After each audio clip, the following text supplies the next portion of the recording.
राधे राधे, जय श्री कृष्णा। आप सभी प्रिय भक्तगणों को कामिका एकादशी की हार्दिक शुभकामनाएं एवं बधाइयाँ। चलिए आज सुनते हैं कामिका एकादशी व्रत कथा।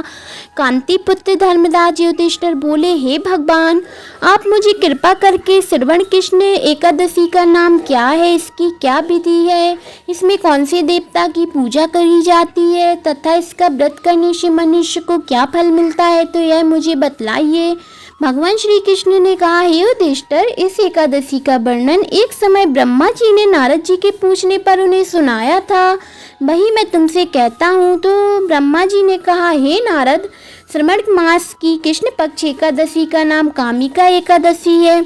उसके सुनने मात्र से अनंत फल मिलता है। इस दिन शक्ति चक्र गदा पद्माधारी विष्णु भगवान का हरि माधव मधुसूदन आदि नामों से पूजन किया जाता है। गंगा काशी नैमिषारण्य और पुष्कर स्नान के फल से अधिक विष्णु भगवान का पूजन का फल होता है। जो पुण्य फल सूर्य व चंद्र ग्रहण पर कुरुक्षेत्र और काशी में स्नान करने, भूमि दान से, सिंह राशि के बृहस्पति में, गोदावरी और गंडकी नदी के स्नान करने से प्राप्त होता है, वही फल विष्णु भगवान के पूजन से मिलता है। श्रावण मास में भगवान का पूजन करने से देवता, गंधर्व और शूर आदि सब पूजित हो जाते हैं। अतः पापों को नष्ट करने के लिए मनुष्य को कामिका एकादशी का व्रत और भगवान विष्णु का पूजन श्रावण मास में अवश्य करना चाहिए।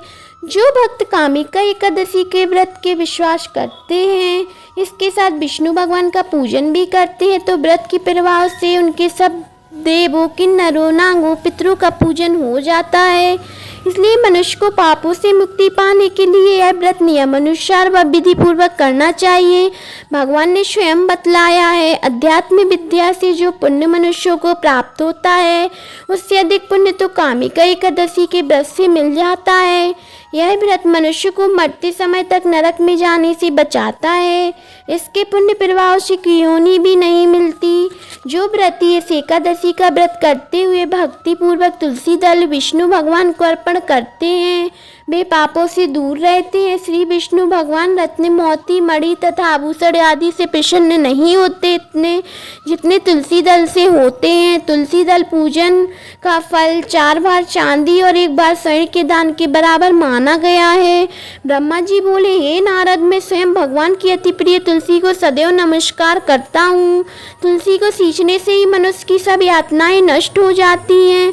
तुलसी के दर्शन मात्र से ही मानव के सब दुखों का विनाश हो जाता है और शरीर से तुलसी को स्पर्श करने से मनुष्य शुद्ध हो जाता है। तुलसी के जल से स्नान करने से प्राणी की समस्त बाधाएं और यातनाएं समाप्त हो जाती हैं। जो श्रद्धापूर्वक भगवान के चरणों में तुलसी अर्पण करता है, वह भवसागर से मुक्त हो जाता है। कामिका एकादशी को रात्रि जागरण व दीप करने वालों को प्राप्त पुण्य का वर्णन करने में स्वयं चित्रगुप्त भी असमर्थ हैं। एकादशी व्रत के दिन प्रभु के समक्ष दीप जलाने वाले के पितर उस दिन स्वर्ग जाते हैं, तो उन्हें स्वर्ग जाने पर हजारों दीपकों की रोशनी प्राप्त होती है।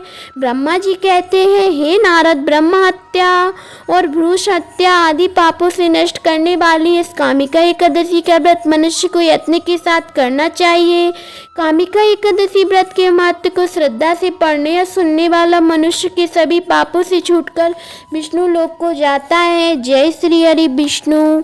अगर अभी तक आप सभी लोगों ने चैनल को सब्सक्राइब नहीं किया है, तो चैनल को ज़रूर से सब्सक्राइब करें। और आप सभी भक्तों का मेरे YouTube चैनल शिव श्रृंगार एंड आर्ट पर स्वागत है। लाइक, कमेंट, शेयर, सब्सक्राइब जरूर करें। कमेंट में श्री हरि विष्णु जरूर लिखें। राधे राधे, जय श्री कृष्णा, श्रीमन नारायण, श्री हरि विष्णु।